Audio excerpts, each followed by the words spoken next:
కూర ఫ్రై అండి, కొయ్య తోటకూర ఈరోజు. దానికి ఎంత కారం కావాలో అంత పచ్చిమిరపకాయలు వేసుకోవాలి, ఎర్రకారం వేసుకోకూడదు. అలానే ఒక గుప్పెడు వెల్లుల్లిపాయలు కచ్చపచ్చ దంచుకొని ఉంచుకోవాలి. ఫస్ట్ ప్యాన్ పెట్టి ప్యాన్లో ఆవాలు, మిరపకాయ గింజలు వేస్తే చాలా టేస్ట్ ఉంటుంది. పసుపు వేసి మనము కచ్చపచ్చ దంచుకున్న ఈ పచ్చిమిరపకాయలు వెల్లుల్లిపాయల ముద్ద వేసేసుకొని బాగా మిక్స్ చేసుకోవాలి.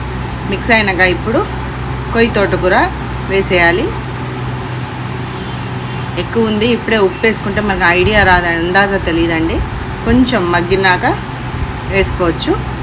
మూత పెట్టేస్తే కొంచెం నీరు వచ్చి మగ్గిపోతుంది. ఇప్పుడు ఆకుకూర ఎంత నిండుగా ఉంటే కొంచెం అయింది.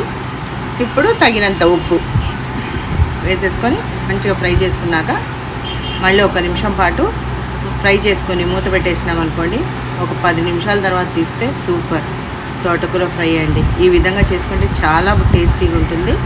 ఒక్కసారి ట్రై చేయండి మరి ఇట్లా.